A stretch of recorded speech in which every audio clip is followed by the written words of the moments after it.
예, 안녕하십니까. 예, 킴쌤이 알려주는 내신 비법 들어가도록 하겠습니다. 그런데 야, 이렇게 하면 돼 라고 한 10분 정도 얘기하고 끝날 수 있는 부분이 아니에요. 사실은 되게 긴 얘기가 필요해. 시험을 잘 보기 위해서. 즉 벼락치기를 되게 잘하거나 혹은 내가 성적을 확실히 내신 성적을 끌어올리려면요, 얘기가 길어요. 그래서 한 번에 다 하긴 힘들어요. 한 3시간 걸려. 3시간을 여러분이 다 듣고 있을 수는 없잖아. 그래서 선생님이요, 좀 이렇게 시간 날 때마다 토막토막 끊어가도록 하겠습니다. 자, 그러면 우리가 내신을 되게 잘 보고 싶어요. 믿을만 합니다. 전교 1, 2등 선생님 얘기예요. 전교 1, 2등이 알려주는 비법 보도록 하겠습니다. 우선 첫 번째, 여러분이요, 시험을 잘 보고 싶다면 기본적인 자세가 되게 중요해요. 어떤 자세? 학교 선생님 말 정말 열심히 들어야 됩니다. 사실 요즘 애들 그렇잖아. 우리 담탱이 되게 재수없어 막 이런 얘기하는 친구들도 있고, 되게 졸려, 되게 못 가르쳐서 못 배우겠어, 이런 친구들도 있어요. 그런데 그런 얘기하는 친구들 치고 선생님은 공부 잘하는 친구 단 한 번도 본 적이 없어요. 내가 만약에 어떤 선생님의 실력을 평가하고 거기에 대해서 부정적인 반응의 얘기를 하고 다닌다라고 그러면, 나는 원래 공부 못하는 학생이에요, 나 그냥 못하기로 결심했어요 라고 얘기하는 거랑 똑같아요. 왜냐? 여러분이 무시하는 선생님이요, 시험 문제를 만들어내요. 여러분 점수를 줘요. 근데 사람이 얼마나 똑똑한데 나이 드신 분들이 바본가? 나 좋아하고 싫어하고 이거 너무나도 명확하게 알아요. 제가 나 싫어해? 나는 너 싫어! 줄 점수도 안 주고 싶단 말이지. 물론 그렇게 막 안 주지는 않아요, 선생님들이. 하지만 어쨌든 선생님이 실력이 있건 없건 여러분의 입시를 담당하고 있으신 분들이기 때문에 그냥 차라리 내가 누군가를 무시한다라는 생각보다, 그래, 어른이니까 존경해야지, 선생님이니까 되게 힘들게 저 자리에 서 계신 건데, 요즘 애들 얼마나 힘든데 그 아이들을 다루면서 힘들게 그렇게 살고 계신데, 나라도 착실한 학생이 돼야지, 나라도 좀 선생님한테 좋은 학생이어야지, 존경해야지, 그냥 이렇게 생각하십시오. 그래야지만 배울 수가 있어요. 사람은 말이죠, 자기가 무시하는 사람한테는 단 하나도 배우지 않아요. 그런데 그 무시하는 사람은 되게 거만한 사람이거든요. 겸손하지 않아요. 공부의 최대의 적, 자만심, 거만, 이런 거예요. 공부를 진짜 잘하는 사람들은요, 되게 겸손해요. 나보다 훨씬 모르는 것 같은 사람한테도 조금이라도 배울 게 있으면 이런 걸 어떻게 하셨어요? 너무 놀라워요 라고 칭찬을 해주는 그런 사람들인 거야. 알겠습니까? 그래서 나는 공부 잘하기로 결심했어 라고 생각하는 순간 여러분은요, 학교 선생님한테 되게 잘하셔야 돼요. 싫어 싫어 싫어 이렇게 무시하면 점점 싫어져. 근데 싫은 사람도 자기 암실 거세요. 난 저 선생님 너무 좋아요. 너무 좋아 너무 좋아 너무 좋아 이러면 어느 순간 진짜 좋은 것 같고, 좋아하면 뭐 합니까? 그 사람에 대해 알고 싶어 해요. 그 사람이 가르치는 얘기에 귀를 기울여요. 그리고 성적이 올라가요. 이건 굉장히 중요한 거예요. 선생님은 그랬어요. 네. 자, 그래서 선생님은 이런 경험도 있어요. 되게 감사했던 게, 선생님 고등학교 때 지구과학 선생님이었어요. 되게 착해요. 그런 선생님들이 보통 되게 착한데 너무 졸린 거지. 얘들아, 이건 이래서 다 자는데 못 키우겠다, 힘든가 보다, 이런 선생님. 그리고 그런 선생님이 한 분 더 계셨어요. 세계사 여자 선생님. 여러분 책 읽으실 분, 막 이런 선생님 계셨는데, 다른 애들은 그냥 저 선생님 만만한데, 이제 딱 그걸 보니까 만만한데 우리가 자도 찍소리도 못하겠는데 자자 이러고 막 자고 무시하는 친구들, 저 선생님 완전히 자장가 이러고 무시하면서 조는 학생들도 되게 많았어요. 그런데 선생님은 어땠냐면, 나도 졸리지 힘들지, 되게 졸리게 가르치시니까 완전 나긋나긋하니까 착하고, 근데 선생님은 그런 생각을 했어요. 이 졸림을 어떻게 해결하지? 문제상황에 봉착한 거예요. 너무나도 난 졸고 싶지 않아, 공부를 열심히 하고 싶어, 근데 졸려. 그래서 무슨 생각을 했냐면, 그래, 이건 게임이야 라고 생각을 했었어요. 선생님을 막 존경하는데도 방법이 있는데, 게임이라고 생각한 거예요. 무슨 게임? 그래, 나는 지금부터 이 반에서 가장 매력적인, 저 선생님이 가장 점수를 주고 싶어하는 가장 매력적이고 적극적이고 열정 넘치는 학생이 돼서 저 선생님의 수업을 받아서 선생님의 온갖 사랑은 내가 다 독차지할 거야 애들이 막 자고 이러니까 선생님이 수업을 할 때 되게 자는 애들 보면 속상하잖아. 그러니까 나를 보면서 흐뭇하게 수업을 할 수 있게끔 그런 환경을 내가 저 선생님한테 만들어 드릴 거야. 나는 저 선생님한테 최고의 매력적인 학생이 될 거야. 이런 생각을 한 거예요. 그래서 어떻게 돼? 그 결심 딱 하고 그래 오늘도 이제 요번 주 미션 클리어를 해야지 생각을 하는 거죠. 그럼 나한테는 이게 미션이야. 나한테는 이게 게임인 거야. 그러니까 어떻게 돼요? 그냥 손 잘 드는 거야.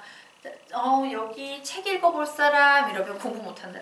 이제 잘 준비. 피곤했어. 어젯밤에 2시까지 공부했어. 이러고 있는데 선생님 저요. 이렇게 수업을 들어. 그럼 그래 미애 책 읽어봐. 뭐 이래요. 그럼 선생님 막 이제 뭐 어쩌고 저쩌고 책을 읽죠? 앉아요. 그리고 정말 똘망똘망한 눈빛으로 선생님이 하는 얘기를 다 받아 적어요. 왜? 선생님은 공부를 함에 있어서 아주 심각한 장애가 하나 있어요. 그게 뭐냐면 듣고 이해하는 능력이 평균적인 사람들이 100을 가지고 있다면 듣고 이해하는 능력이 30 정도밖에 안 돼요. 굉장히 듣고 이해하는 능력이 떨어져요. 기루하는 건 다 못해요. 뭐 음악도 못하고 뭐 음치에 박치에 뭐 듣고 이해하는 거 다 안 되고 영어 듣기 안 되고 너무 고생을 많이 했어요. 그런데 선생님은 다행히도 눈으로 보고 이해하는 능력은 남들의 기준이 100이라면 나는 300이라는 기준을 가지고 있었기 때문에 못 알아듣는데 그걸 다 연필로 적어놓는 거예요. 그리고 나중에 책을 보면 선생님이 이런 얘기를 하셨구나 라고 눈으로 보면서 이해하는 스타일이었기 때문에 정말 필기를 그냥 선생님 농담까지 뭔 소리인지 모르니까 그냥 농담까지 다 적고 있는 거죠. 다 적어놓는 그런 성향이 좀 있었어요. 선생님은 아주 심했어요 사실은. 그래서 막 열심히 필기를 하는 거야. 그럼 봐. 가르치는 선생님 입장에서 애들 다 전멸해서 막 죽어가고 있는데 한 애가 책 혼자 다 읽어줘. 혼자 필기 열심히 해. 막 선생님을 막 뚜렷한 눈빛으로 똘망똘망 바라봐. 좋겠지. 그리고 그 다음에 또 자 이제 또 책 읽어볼 사람. 이미 애들은 다 죽어있어요. 선생님 빼놓고. 그러면 이제 또 읽을 사람 이러면 선생님이 또 자요 이러면 시킬 사람이 없으니까 나를 또 시키는 거야. 그럼 보세요. 열심히 필기했죠. 긴장하면서 일어나서 책도 읽죠. 그럼 어떻게 돼? 잠이 하나도 안 와요. 그래서 선생님 공부를 되게 충실하게 이제 1시간 딱 마치고는 오늘도 정말 멋있게 미션 클리어! 막 이러고서는 게임을 한 거예요. 그렇게 힘든 수업일수록. 잘 가르치시는 선생님들 수업은 그냥 푹 빠져서 들으면 되는데 좀 그게 부족한 선생님들 같은 경우는 내 자신의 능력을 업그레이드해서 그 수업을 최상의 수업으로 만드는 훈련. 어쨌든 그건 되게 중요한 게 뭐냐면 선생님은 시험을 볼 때 공부할 거리가 되게 많았던 거야. 왜? 농담까지 다 받아 적었으니까 선생님이 한 말은 다 기록이 돼 있는 거지. 시험 공부할 때 얼마나 유리하겠어요. 어쨌든 중요한 것은 뭐다? 첫 번째! 선생님을 존경하십시오. 예, 그 존경은 억지로 만들 수도 있어요. 네, 자기의 생각만 돌리면 돼요. 그래서 그 선생님을 존경하시고 존경하는 선생님에게 가장 매력적인 학생이 되기 위해서 수업을 정말 열심히 듣는 자기만의 이 마음속에서 일어나는 노하우들을 좀 만들어 놓으시고요. 세 번째, 어쩔 수 없어요. 뭐 미국 애들은 이런 거 나오더라. 서울대 애들은 막 필기 열심히 해야 돼. 그래서 선생님 서울대밖에 못 갔어요. 그런데 뭐 미국 애들은 팔짱을 끼고 그렇게 필기 안 하고 창의적인 걸 뭐 얘기해. 예, 창의적인 거 얘기하는 건 좋아. 근데 우리 집에 돈이 없으면 미국에 못 가. 그러면 어지간한 대학도 못 가요. 예, 그래서 어쨌든 여러분은 한국에 태어난 이상 어쩔 수 없습니다. 예, 부모님이 유학을 보내주지 않는 이상 필기 열심히 하셔야 돼요. 그래야지 시험 점수를 맞을 수 있어요. 필기를 열심히 최선을 다해서 하시고요. 공부에서 내가 집중할 수 있는 온갖 방법을요. 행하십시오. 그런데 하나 문제가 있어요. 여기에. 뭐냐면 선생님은 그래서 굉장히 열정적인 학생이었어요. 그럼 꼭 어떤 애들이 있어요? 질투하는 애들이 있어. 자기도 열정적이면 되는데 난 그게 안 되거든. 그래 니 잘났어. 니 책 읽고 무시하는 친구들이 있습니다. 그냥 무시하세요. 무시하세요. 그냥 즐겁게 남의 눈치 보지 마시고요. 그냥 즐거운 내 인생을 살아가시기 바랍니다. 선생님 좀 둔할 수도 있어요. 친구들의 그런 반응에. 근데 내가 그 친구들하고 한순간 막 어머 얘들아 막 선생님 되게 싫어하는 부류의 학생들이 있어요. 어떤 부류냐면 선생님 무던한 사람 좋아하는데 별로 친하지도 않은데 괜히 제가 공부 잘해? 이런 공부 좀 잘했으니까 가끔 이런 친구 있어. 미애야 나랑 친하게 지내자. 이거 뭐야? 막 이러면서 엄청 친하게 지내려는 친구들이 있는데 그 친구들의 습성이 있어요. 선생님은 사람하고 그렇게 관계를 가깝게 손쉽게 맺는 사람이 아니에요. 되게 길고 천천히 가면서 조금씩 친해지면서 진국인 사람을 좋아하지, 내가 알지도 못하는 상대가 나한테 막 친한 척 한다고 해서 나도 막 같이 그 친분에 엮여 들어가는 사람이 선생님은 솔직히 아니에요. 그래서 되게 부담스럽지. 나는 인간 간의 관계를 좀 거리를 유지하면서 항상 사는데 막 치고 들어오니까 오오오 막 이런 분위기. 그런데 그런 친구들이 갖고 싶어하는 인간관계의 그 거리감을 선생님이 줄 수가 없기 때문에 그런 친구들은 항상 선생님 옆에 오면 튕겨 나가요. 튕겨 나가면 맹렬하게 욕을 하고 다녀요. 그래서 선생님 별로 안 좋아요. 무서워요. 그렇게 다가오는 사람 있으면 아씨, 내가 저걸 못 맞춰주는 걸 아니까 솔직히 맞춰주고 싶은 생각도 없고, 그리고 내가 나중에 살면서 인생을 살면서 깨닫게 됐어요. 그 사람들이 나한테 굉장히 친근하게 다가와서 막 엮이려고 하는 부분은 나와 진짜 친하기 때문이 아니에요. 왜? 난 마음을 그만큼 안 줬거든. 자기 혼자 들어오는데 그게 친한 관계예요? 아니거든. 그런데 그 사람들이 왜 그렇게 행동을 하는지 나중에 알게 됐어요. 뭐냐면 나하고의 친분을 과시하는 게 아니라 나하고의 친분을 과시하면서 제3의 3자를 따돌리는 거죠. 왕따시키는 거예요. 은따? 왕따? 걔만 알 수 있어. 난 이렇게 친한 애들하고는 이래. 하지만 너한테는 이런 관심을 전혀 안 줘. 난 너 싫어. 이 표현을 하고 있는 거예요. 그래서 선생님은 솔직히 그런 친구들 좀 경계해요. 얘기가 자꾸 딴 데로 흘러갔다? 어쨌든 공부를 하려는 묵묵한 우리는요. 그렇게 막 친구들 막 뭐 이렇게 막 험담하고 다니는 친구들 별로 신경 쓰지 말고 좀 무던해질 필요가 있어요. 좀 둔감해질 필요도 있어요. 그냥 둔감하게 그냥 묵묵히 자기 길을 가십시오. 그러다 보면 처음에는 애들이 쟤 혼자서 책 읽고 혼자서 공부하고 잘났어 이랬는데 나중에 시간이 지나면 정말 사람이 진국이면요. 하나 둘 오래 보니까 저게 나쁜 게 아니구나. 쟤 되게 괜찮은 측면이 있구나. 단지 쟤는 우리보다 공부를 열심히 했을 뿐이구나. 나 쟤랑 친해지고 싶어라고 되게 조심스럽게 다가와서 묵묵히 말 없어도 그냥 편안하고 좋은 친구들 있잖아. 그런 관계를 맺어주는 사람들이 오기 시작해요. 예, 물론 반대로 막 욕을 하고 다니는 사람도 있겠지만 무시하세요. 나하고 안 맞는 거야. 그냥 스트레스 받지 말고 그래 니대로 살아라. 난 나대로 살 거야. 그리고 난 대신 너보다 더 잘 사는 길을 택할 거야 하고 이렇게 살다 보면 정말 더 잘 살게 돼요. 그렇게 남 흉 보고 다니는 친구들, 막 공부 열심히 한다고 막 내리 까는 친구들보다 그러니까 그냥 묵묵히 가십시오. 선생님은 여러분을 응원해요. 그 친구들은 흉을 보고 다닐지 몰라도 선생님은 여러분의 미래가 굉장히 밝을 걸 믿고 있습니다. 이런 선생님도 있으니까 여러분은 열심히 하시기 바랍니다. 자, 어쨌든 이렇게 나는 수업을 열심히 듣는다, 필기를 열심히 한다, 선생님 간의 관계를 최상의 관계로 만들기 위한 내 나름도의 게임을 해서라도 방법을 좀 정해 놓는다. 이게 이제 갖춰지는 게 내신의 기본이에요. 알겠죠? 가끔 이런 친구들이 있어요. 부모님들이 오시면 선생님은 학생이 여러 명 있다 보니까 우리 애는 1대1 아니면 집중을 못해서 못해요. 그럼 선생님은 저도 못 가르쳐요 그래요. 왜? 학교는 선생님 꼴랑 가해방이라서 9명밖에 안 가르치는데 학교는 거의 30명 가까이 되는 학교들 많잖아. 못해도 25명에서 30명. 그 안에서 당연히 그 학생은 공부 못할 거예요. 학교에서 그 긴 시간을 공부를 하나도 1대1이 아니라는 이유로 못하고 있는 친구를 일주일에 내가 한두 번 봐가지고 공부한다고 해서 1대1로 가르친다고 해서 그 학생이 성적 만들어서 좋은 데 갈까요? 어림도 없어요. 그 학생은 애시당초 공부를 할 수 있는 자세 자체가 안 돼 있는 거예요. 1대1 아니어서 공부 못한다. 집중이 안 된다. 왜? 대학교 가면 교양 과목 300대 1이에요. 강사 한 명에 학생 300명 깔려있는데 그런 데서 어떻게 공부해? 대학을 가면 안 되지. 그냥 공부를 안 하면 돼. 그냥 몸 쓰는 일을 하면 돼. 물론 몸 쓰는 일을 비하하는 건 아니에요. 선생님 몸 쓰는 일도 되게 잘해요. 자, 어쨌건 그래서 그렇게 준비를 해 놓으셨다면요. 이제 내신 한 달 남았다라고 하면 여러분은요. 제일 멍청한 학생들 이런 케이스야. 시험 범위가 안 나와서 공부를 못해요. 시험 범위는 이미 다 결정이 돼 있어요. 대략적으로. 한 이 정도까지 나가야지 정상이야 라는 범위가 결정이 돼 있어요.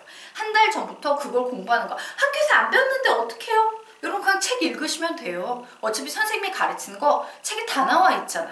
맞죠? 좀 더 잘 가르쳐서 노하우를 가르치시려면 좋겠지만 어차피 솔직히 주요한 과목들은 여러분 다 이미 다른 곳에서 배운 다음에 학교에 이제 가는 거니까. 그죠?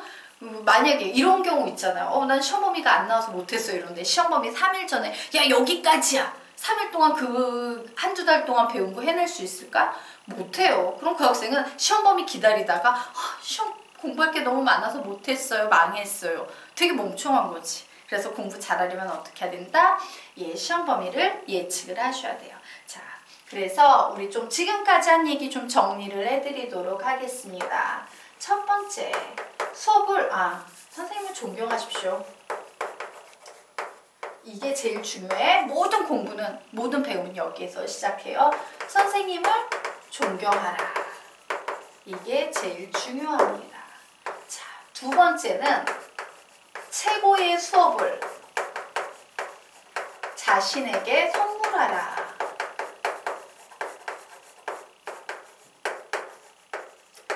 아무리 졸리고 지루한 수업도 내가 마음먹기에 따라서 게임이 될 수 있고 즐거운 미션이 될 수 있고 클리어하는 쾌감이 생길 수 있어요. 이게 사람이에요. 자, 최고의 수업을 자신에게 선물하라. 그리고 세 번째, 필기 완전 잘하셔야 돼요. 필기한 게 없으면 사람의 머리는 난 다 듣고 이해. 좋았어. 그런데 에빙하우스의 망각곡선에 의하면요. 사람은 그날 배운 거에 75%를 그날 저녁 식사할 때쯤 되면 다 잊어버려요. 그럼 계속 잊어버려요. 그나마 필기가 돼 있으면 다시 기억을 올리고 이 망각곡선을 완만하게 만들어서 내 기억으로 가질 수 있지만 필기가 안 돼 있으면 이 기회가 없는 거예요. 그럼 뭐야? 이렇게 있다가 망하는 거지. 네. 잠시만요. 조금 이따 전화 드리도록 하겠습니다. 미안해요. 전화가 왔어요. 네. 하지만 여러분을 위해서 끊었습니다. 자, 그래서 필기가 돼 있어야지 뭔가 공부할 거리가 있을 거예요. 필기에 목숨을 거시기 바랍니다. 자, 이제 이런 자세가 준비가 됐으면 다시 이제 새로운 미션. 뭐냐? 시험 범위를 예측하라요.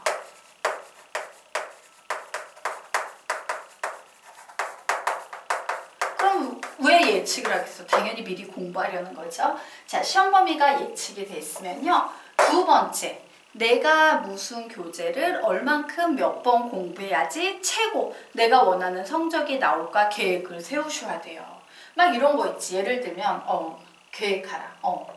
선생님 같은 경우는 100점을 항상 계획하면서 공부했어요. 100점을 위한 공부량을 결정하라. 이렇게 얘기를 할 수 있을 것 같습니다. 예를 들어 이런 거예요. 내가 수학을 100점을 맞고 싶어요. 그럼 선생님은 제일 먼저 학교에서 선생님들이 가르치는 교재가 제일 중요하지. 예를 들어 선생님 때는 교과서 잘 안 봤어요. 문제집을 많이 봤어요. 그러면 학교에서 보는 문제집, 그래 시험 보기 전에 문제집 4번 반복해서 풀어야지. 거기에다가 교과서도 거의 안 보지만 2번 정도 풀어야지. 보충 시간에 보충 프린트를 또 선생님이 문제 프린트를 내주시네. 그럼 문제 프린트도 역시 학교에서 보는 거니까 4번을 공부해야지. 그러면서 이게 다 공부가 되면은 이제 좋은 문제집들 있죠. 학원이나 이런 데서 내가 평소에 공부했던 것도 문제집들도 중급 문제집은 2번 정도 보고 상급 문제집으로도 3번 정도 보고 요 정도 풀면 나 수학 100점 나오지 않을까? 이런 계획을 세워놓는 거예요.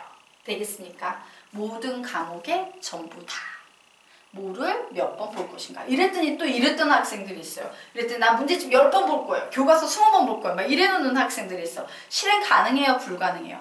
불가능합니다. 그래서 자신의 능력에 맞는 실행 가능한 양을요 결정 지어서 최단 기간에 이만큼 공부하면 나 100점 나올 거야. 혹은 내가 원하는 목표 점수가 나올 거야 라는 공부량을 먼저 쫙 종이에다가 맞아 이 과목은 프린트도 봐야 돼. 이 과목은 문제집도 봐야 돼. 뭐를 얼만큼 공부할지를 쫙 적어 놓으셔야 돼요. 알겠습니까? 네. 우선 1단계 여기까지 하고요. 2단계는 선생님 또 틈틈이 영상 올려드리도록 하겠습니다. 그 후 작업 알려드릴게요. 나중에. 오늘은 여기까지.